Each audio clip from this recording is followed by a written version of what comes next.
Fala galera, estamos de volta aí, né pessoal, na nossa sequência de aulas aqui da playlist da Prova Nacional Docente, a famosa PND. Estamos aqui em uma playlist um pouco mais técnica, geral, né, que fala sobre a formação professor como um todo. E agora nós fizemos numa aula passada a discussão sobre legislação, que foi uma aula até pesada e difícil. Vamos continuar nessa linha um pouquinho mais complicada, né? Vamos então adentrar num tema aí bastante complicadinho: planejamento, avaliação, práticas educativas e gestão democrática.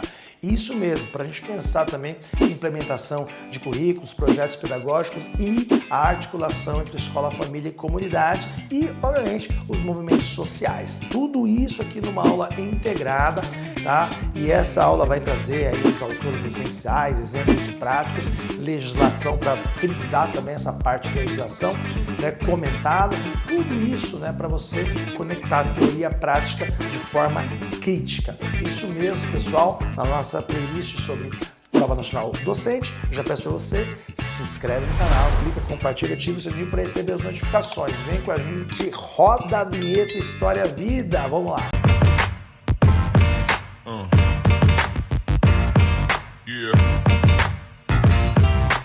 Bom, pessoal, aula pesada, hein? Aula bastante complicadinha, mas eu peço para vocês, anota aí, pega papel e caneta e vem comigo. Planejamento e avaliação do ensino e da aprendizagem. Isso mesmo, vamos começar falando de planejamento e avaliação, que são a base, né, de qualquer prática educativa. A ideia é pensar as práticas educativas e práticas educativas de qualidade. Isso mesmo. A PND, pessoal, vai ter esse tema, hein? Planejamento é o processo de definir objetivos, tá? Então, conteúdos e metodologias, estratégias e recursos para que a aprendizagem aconteça de forma significativa. Então, já diz a própria palavra, planejar, é um planejamento, tá? Já a avaliação é um instrumento que permite monitorar e retroalimentar o processo de ensino-aprendizagem, que vai promover aí melhorias contínuas, é o processo de avaliação. Tem as institucionais e tem as dos professores no dia a dia. Autores essenciais sobre esse assunto, hein? José Carlos Libânio, em Didática de 2013, ele destaca a avaliação diagnóstica, já falamos sobre isso, formativa e somativa e a importância do planejamento reflexivo, beleza? Já Demerval Saviani, em Escola e Democracia, de 1983, ele vê o planejamento como prática social e democrática, tá? E Paulo Freire, em Pedagogia do Oprimido, 1968, lembra que a avaliação deve ser um instrumento de diálogo e de emancipação. Vai guardando esses autores, pessoal, vai conectando eles, porque eles são muito importantes. Ó, na Prova Nacional Docente podemos pensar, obviamente, questões. Qual a diferença entre a avaliação formativa e somativa? Bom, já fizemos essa questão porque é uma questão de avaliação muito conhecida, né? Então, a formativa, ela monitora e orienta o processo de aprendizagem, a somativa, ela certifica os resultados finais, certo? Então, a gente pode pensar de uma questão mais técnica direta. Outra possível questão é imaginar, né, pessoal, como que o planejamento, ele deve ser reflexivo e contínuo. Como que ele é nesse processo reflexivo contínuo. Então, para que a gente faz isso? Para adaptar estratégias às necessidades dos alunos e promover aprendizagem significativa. Por isso que existe, obviamente, esses planejamentos muito importantes, tá? O que nós temos sempre que pensar, pessoal, é que em planejamento e avaliação não pode ser somente burocracia. São ferramentas, tá? São ferramentas de qualidade e de justiça educacional. É o nosso processo de professor e de educadores estar sempre planejando e avaliando. Tudo bem? Já as práticas educativas para crianças, adolescentes, jovens e adultos, né? A gente pode pensar essas práticas educativas, a gente começa a olhar, né, que as práticas, elas vão ali, elas precisam se adaptar, né, a cada etapa e a cada contexto. Isso se relaciona lá também com a didática, tá bom? E aí a gente pensa que na educação infantil e os anos iniciais, os pequenininhos, o foco é no desenvolvimento integral da linguagem, a socialização e as habilidades cognitivas e socioemocionais. É essa a relação mais próxima com eles.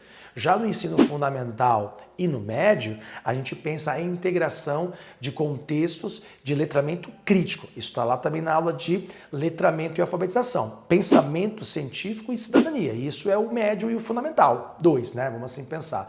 Já o EJA, ele vai fazer a contextualização da aprendizagem, que valoriza aí, né, o conhecimento prévio do educando e o processo de alfabetização na alfabetização crítica, tá bom? Óbvio que a gente vai levantar autores centrais sobre isso. Emília Ferreiro, Psicogênese da linguagem escrita, também está em alfabetização, né, de 1986, que fala da aprendizagem como construção do conhecimento infantil. A aprendizagem como construção do pensamento infantil.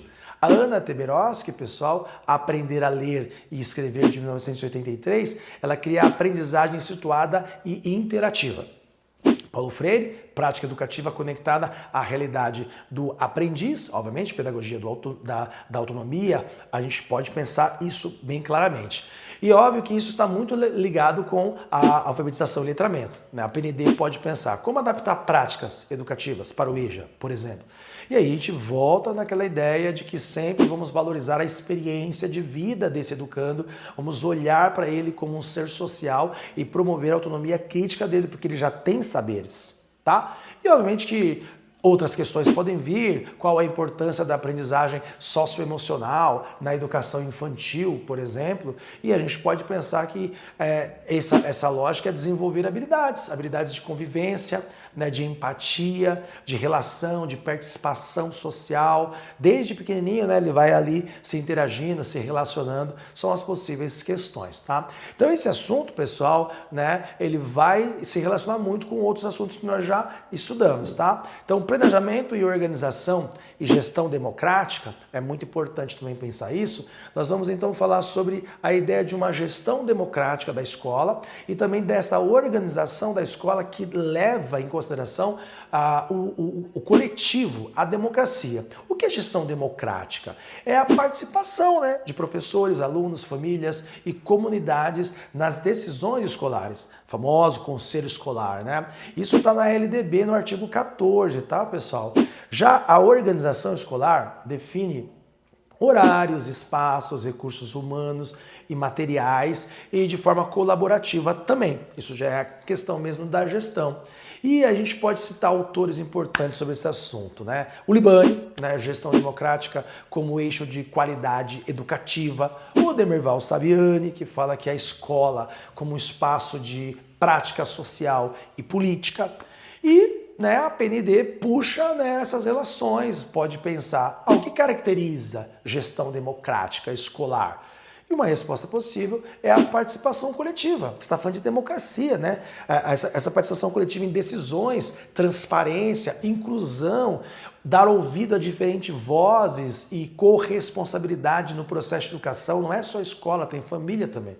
Mas criticando tudo isso, pessoal, a gente pode pensar que essa gestão democrática, ela às vezes está muito mais na teoria, porque efetivamente às vezes não acontece. Tem muitas escolas, muitos diretores, muitos gestores e até mesmo professores que são bastante intransigentes. Então, também podemos pensar, dar um senso crítico, né? Será que realmente existe gestão democrática? É algo também que a gente merece um olhar ali, né, nesse ponto, tá bom? Vamos pensar também a implementação, né, e a avaliação de currículos, certo? Vamos pensar nisso, tá? Então, os programas e os projetos pedagógicos que fazem parte desse processo também. Então, é olhar, né, o foco e como colocar o currículo, né, e projetos em prática. Vamos assim pensar. Currículos e programas, eles devem considerar a realidade local, pensar a diversidade dos alunos e os objetivos de ensino. Isso é a questão do currículo. Já a avaliação, pessoal, é o monitoramento contínuo de resultados e o impacto pedagógico e também a adequar para criar novas estratégias e novas avaliações e assim conseguir entender o processo de formação educacional. Por isso que é muito importante a avaliação. Ninguém descarta a avaliação, tá? Mas não podemos só pensar que a avaliação é punitiva. Ela tem que ser formativa, somativa. É isso que nós temos que pensar. E nós temos também o PPP, PPP, Projeto Político Pedagógico, que é um documento que orienta, né, que dá missão, que dá princípios, né, tanto do currículo e práticas, né, pedagógicas da escola, e pode variar de escola para escola, mas é o projeto pedagógico ali daquela escola. Os autores muito conhecidos, como a Selma Garrido, já citadas aqui, a Selma Garrido Pimenta, ela fala da articulação entre currículo e a prática docente. O José Sacristão, José Simão Sacristão, o currículo como prática social e política. Tá? Então, pensar os autores, pensar isso, pessoal, a prova vai trazer, por exemplo, questões como qual a função do projeto político pedagógico? A gente pode pensar que a função é orientar a escola, né? Definindo princípios, definindo metas, o próprio currículo, metodologias e avaliação de forma mais participativa. A PND, então, consegue fazer esses pontos de vista, né? Por que a avaliação de programas educacionais é fundamental? Por quê? Né? A gente sabe que é para verificar resultados, corrigir falhas, garantir a aprendizagem significativa. Né? Como eu disse, a avaliação não pode ser punitiva, mas ela é muito importante, ela tem o seu senso de importância que deve ser levado em conta. Né?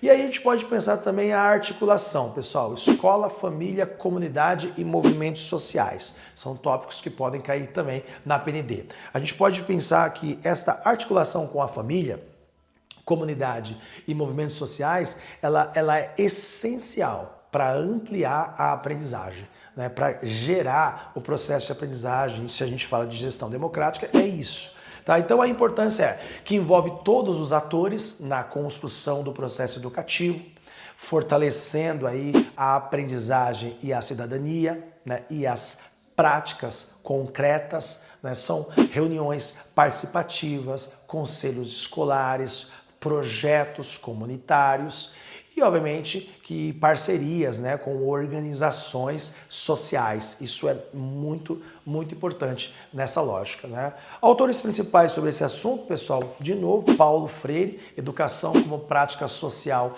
e Política, obviamente, articulando escola e a comunidade, isso é muito importante. O Libânio novamente, participação da comunidade como elemento de democratização e qualidade escolar. Libânio pode ser citado nesse ponto.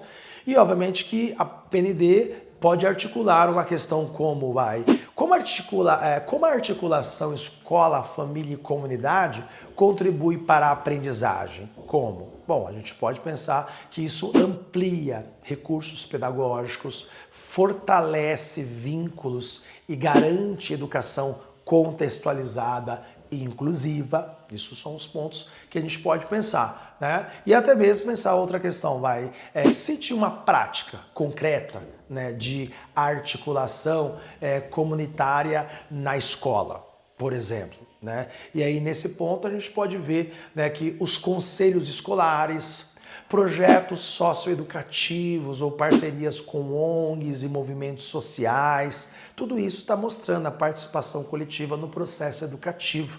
Tá? Então a escola não é um lugar único de cima para baixo, ela deve ser, obviamente, uma escola inclusive para todos, isso está garantido por lei. Então vamos recapitular aqui, né, de forma integradora, né? Planejamento e avaliação, ferramentas de qualidade e justiça educacional, a prática educativas, as práticas educativas são adaptadas a crianças, jovens, adultos e ao EJA. E no que se refere à gestão democrática, nós não podemos deixar de lembrar a participação, transparência e a corresponsabilidade na educação.